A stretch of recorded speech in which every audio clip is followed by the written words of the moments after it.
안녕하세요. 크립토TV입니다. 이번 시간에는 부상위 1% 마지막 기회가 저는 크립토에서 올 수 있다고 생각을 합니다. 그 마지막 기회 올라타려면 어떻게 해야 하는지 기존의 그 유대인 투자 격언에 비춰서 한번 살펴보는 시간 가져봅니다. 참고로 이 방송은 크립토 교육 방송이고요. 절대 재무 조언이 될 수는 없습니다. 모든 투자 결정은 신중하게 행해져야 하는 점을 말씀을 드립니다. 이것은 어떤 저의 개인적인 생각이기 때문에 참고를 하시고 본인만의 방식을 가져가는 게 좋겠죠. 자, 클리셰라고 하는 말이 있습니다. 이 말이 이제 프렌치, 프랑스어인데요. 모두가 다 알고 있는 너무나 진부한 내용, 이걸 클리셰라고 합니다. 성공을 하려고 한다면 어떤 특별한 비법이 있는 게 아니고요. 오히려 매일 내가 실천을 못하고 반복을 못하고 인내가 부족하고 실행이 부족해서 결국은 성공을 못하는 거죠. 자, 이제 바로 갑니다. 투자로 큰 돈을 버는 방법. Buy low and sell high입니다. 자, 매우 싸게 사야 합니다. 그리고 동시에 매우 비싸게 팔아야 합니다. 이게 바로 투자로 큰 돈 버는 법입니다. 말은 쉽죠. 하지만 이거 하나씩 그래도 한번 살펴봅니다. 매우 싸게 산다는 건 뭘 의미하는 걸까요? 일단 뭘 삽니까? 아무거나 살 수는 없죠. 우량 자산을 사야 합니다. 그러니까 이제 뭐 없어지거나 뭐 이렇게 향후에 뭐 거품이다 뭐 이렇게 해서 사라질 것이 아니고 끝까지 살아남을 수 있는 우량 자산을 시장에서 매우 크게 저평가 받을 때에만 사는 겁니다. 자, 아주 크게 저평가를 받을 때만 이제 상승장 때 이제 사람들이 주로 하는 말이 나 땡땡 주식 뭐 어디 아파트에 뭐 이제 주식은 뭐 몇 억을 투자했다. 뭐 아파트는 뭐 10억이 될 수도 있습니다. 그 사실을 자랑하는 사람들이 있습니다. 근데 중요한 건요. 시장의 상단에서 내가 1억을 이렇게 투입을 한 것과 시장의 바닥 근처에서 1억을 산 것은 정말 천지 차이가 있습니다. 자, 시장의 바닥 부근에서 뭐 정확히 바닥은 아니지만 바닥 근처에서 1억을 투자했다는 것은 동서고금 막론하고 매우 드문 일입니다. 그렇기 때문에 부자는 뭐 1% 혹은 그 이하밖에 될 수가 없는 거죠. 자, 우리가 뭐 잘 알고 있죠. 왜 도대체 꼭지에서 B2 연끌을 하는 걸까? 뭐 간단하죠. 주변에서 다 그렇게 하고 있고요. 주변에서 벼락 부자들이 막 쏟아져 나오니까요. 자, 이것을 뭐 전문 용어 포머라고 합니다. 분위기에 편승하죠. 남들처럼 해야 내 마음이 일단 안정이 됩니다. 편안하기 때문에 그렇게 하는 겁니다. 본인을 스스로의 마음을 보호하기 위한 그런 측면이 있다고 하네요. 제가 예전에 이 사진을 보여드렸는데요. 지금 B2하고 영끌하고 뭐 위험한 거 딱 질색이고요. 대신에 대출하고 카드 할부로 하는 거. 자, 이렇게 하는 게 대부분의 사람들이 하는 방식이죠. 근데 여기 혼자 서 있는 사람, 당신들 다 틀렸어라고 했죠. 이것을 이제 뭐 어떤 사람들은 역발상 투자라고도 합니다. 근데 지금 그림에서 보시다시피 이게 쉬울까요? 전혀 그렇지 않습니다. 자, 바닥 근처 어떻게 하면 매수를 할 수 있을까? 일단 이걸 대답을 하려면요. 뭘 살지를 결정이 돼야겠죠. 어떤 자산을 내가 바닥 근처까지 올 때까지 기다릴 것이냐. 그리고 언제 그러면 크게 저평가가 될 것이냐. 왜 이 자산은 지금 유독 저평가를 받고 있을까? 여기에 대한 답을 스스로 아주 명확하게 스스로 답을 할 수 있어야 합니다. 그래야만 투자를 하셔야지 뭐 누가 줬다고 하길래 뭐 그 결과는 지금 다 알고 계시죠. 자, 어떤 자산, 언제, 왜 이런 거에 대해서 답을 할 수 있다는 것은 그 사람에게 분별력이 있다는 얘기가 됩니다. 분별력 하나만 가지고는 안 되죠. 100장도 있어야 되고요. 근데 수중에 돈이 뭐 100만 원도 없다. 안 되겠죠. 현금이 있어야 합니다. 실행력이 있어야 되고 뭐 실행을 안 하면 다 소용이 없고요. 인내가 있어야겠죠. 이것을 또 한마디 한 단어로 그냥 고치면요. 무지막지하게 간절함이 있어야 합니다. 이 간절함이 없는 사람 중도 다 포기하고 나가 떨어지고 말죠. 언제 그러면 큰 폭으로 저평가를 받을 것이냐? 뭐 이거는 이제 예를 제가 드는 겁니다. 블랙스완의 저자 뭐 니콜라스 탈렙이라는 친구가 비트코인 무슨 악성 종양인 것 같다. 이게 이제 올해 1월 달 매우 우리 뭐 날씨만큼 추웠던 크립토 겨울에서 나왔던 기사입니다. 여전히 위험한 코인 시장, 자전거래 못 막으면 FTX 사태 또 터진다. 이것도 역시 올해 1월 달이네요.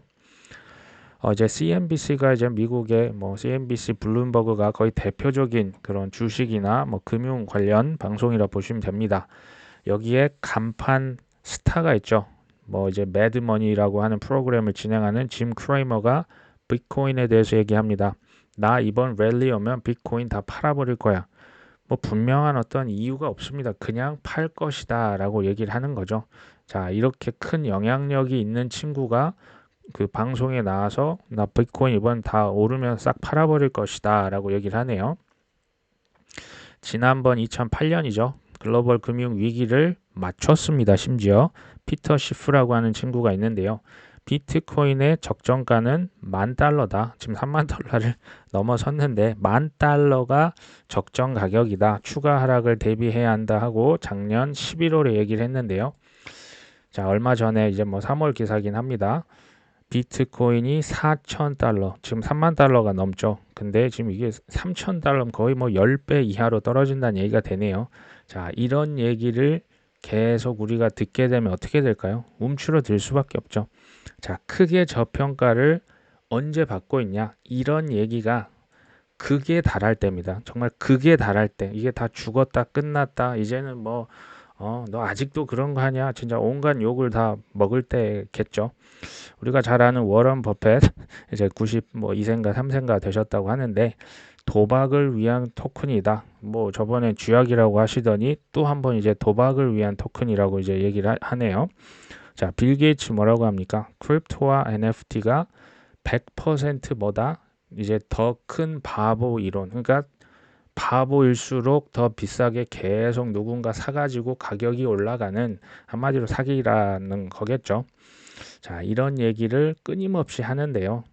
핵심은 더 큰 악재, 뉴스가 쌓이면 쌓일수록 더 크게 저평가가 되는 거죠. 이런 얘기들이 사실 나오면 저 같은 사람은 사실 땡큐입니다. 더 떨어져라. 왜요? 좀 더 사기 위해서죠. 제가 뭐 떨어지는 걸 좋아하는 게 아니고요. 싸게 사는 게 그만큼 중요하다는 얘기를 드리고 있는 거죠. 자, 지금 뭐 이렇게 한국경제에서 그 기사가 하나 나왔는데 리플 SEC 소송 패소로 업비트 상장 폐지, 한때 가격 200원 선 이하로 폭락, 국내외 주요 거래소 재상장 여부가 불투명하다. 리플 대표는 결과 당연히 못 받아들이겠죠. 즉시 항소할 것. 자, 이 기사는요, 사실 제가 가상으로 써본 겁니다. 자, 이런 기사를 실제로 보셨다면 어떤 생각이 드실 것 같습니까? 실제 가격 200원 선까지 소송 걸렸을 때 실제로 떨어졌습니다. 100원대까지 떨어졌죠. 이때가 리플을 대량 매수할 때입니다. 제가 예를 들어 드리는 거죠. 자, 이코노믹 리뷰에서 나온 기사인데요. 리플 패소로 비탈릭이 SEC 소환장이 발부가 됐다고 합니다. 자, 비트코인 외 모든 알트코인이 증권법 적용이 대상이 되는 거죠. 자, 이더리움의 창업자가 기소를 당했고요. 대부분 알트코인 한 달 전 대비 80% 폭락했다. 자, 이것도 가상의 기사입니다. 이런 기사가 예를 들어 떴다면 정말 큰 충격이죠. 이때가 이더리움을 대량 매수할 때입니다. 평소에 막 기분이 좋고 막 그 신문 지상에서 막 떠들어댈 때 그때 아니라는 말씀을 제가 드리는 거죠.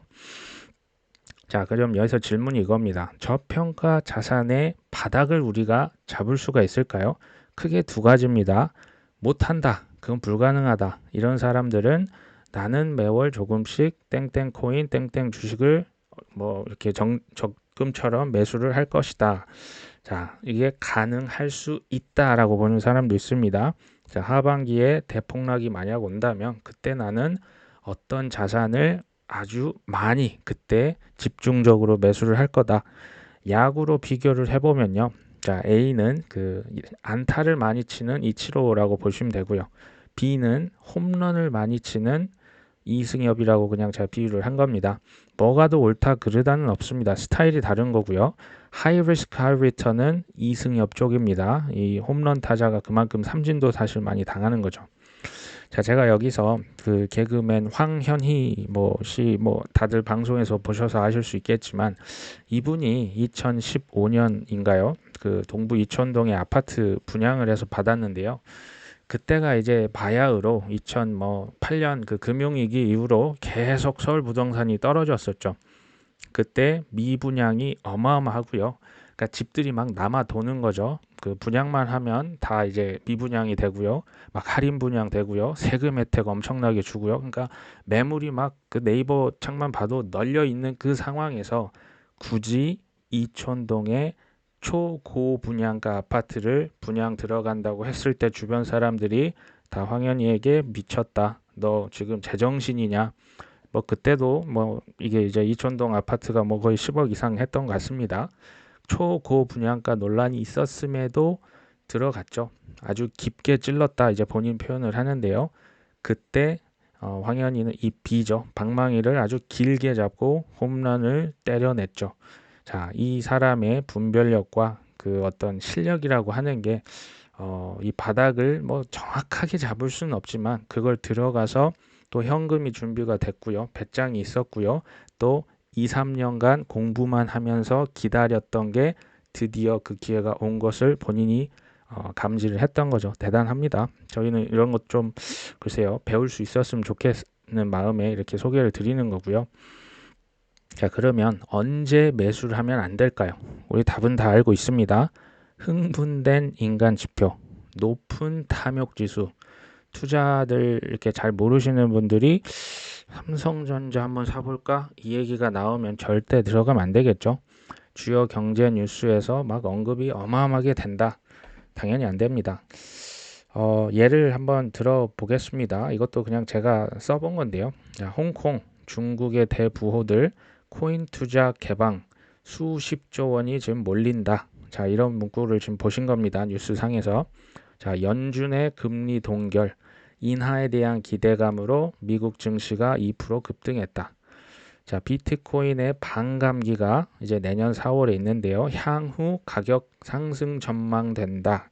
이런 것을 보시면은 제가 이제 매수를 하면 안 된다까지는 아닙니다. 근데 매우 싸게 사기는 늦었다는 겁니다.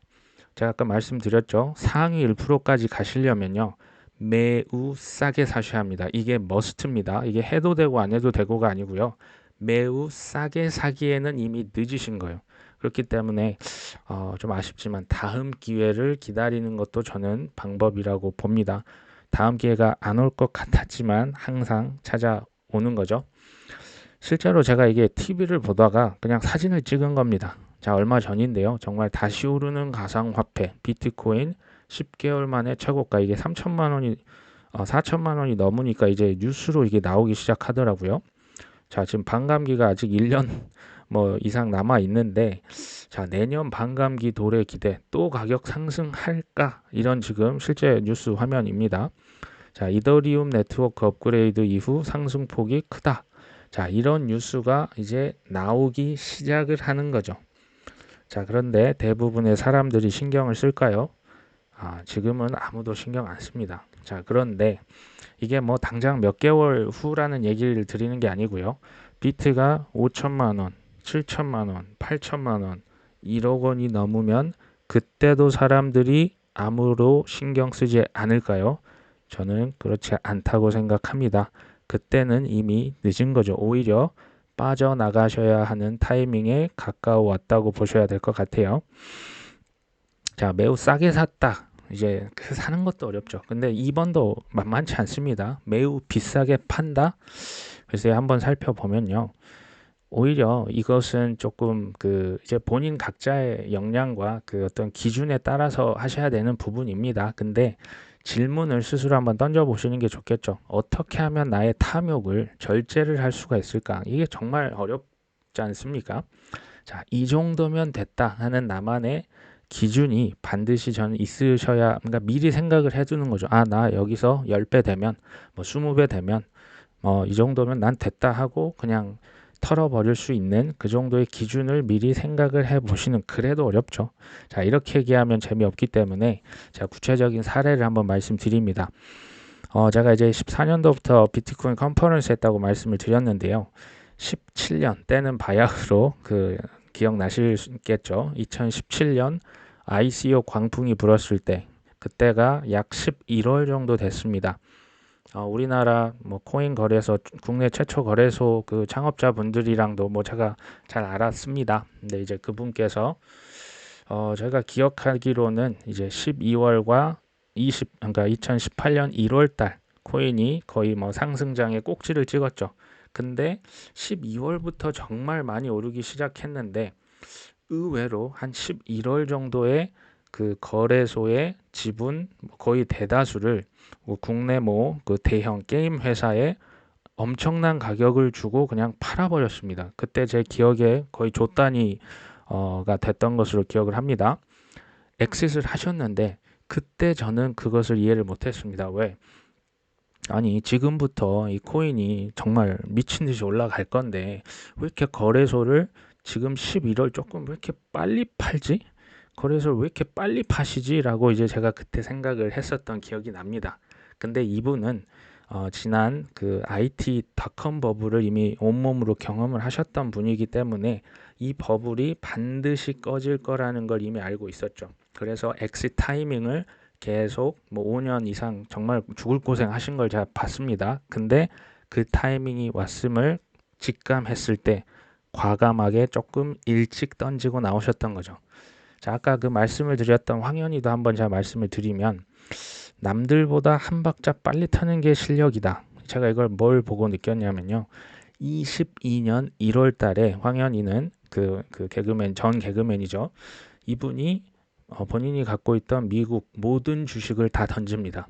네, 테슬라를 포함해서 뭐 소위 뭐 잘 나갔던 테크주를 그냥 다 던졌는데요. 그 이유는 뭐 연준의 긴축, 실제로 이제 그 21년 뭐 이렇게 좀 하반기부터 이렇게 진행이 됐었죠. 그랬기 때문에 앞으로 이 긴축이 정말 세게 올 것이면 뭐 주식들 다 흘러내릴 수 있겠다 하고 다 팝니다. 근데 문제는 그가 팔고 난 다음에도 뭐 테슬라, 애플이 가격이 훨씬 많이 올랐다는 거예요.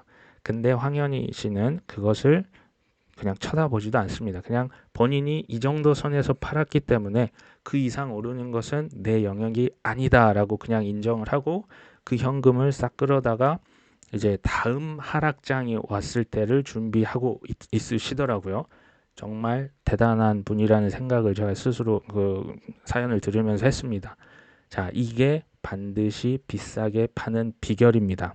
남들보다 한 박자 빨리 터셔야 합니다. 저도 이게 쉽지가 않더라고요. 하지만 이 두 분을 보고 저도 참 많은 것을 배울 수가 있었습니다.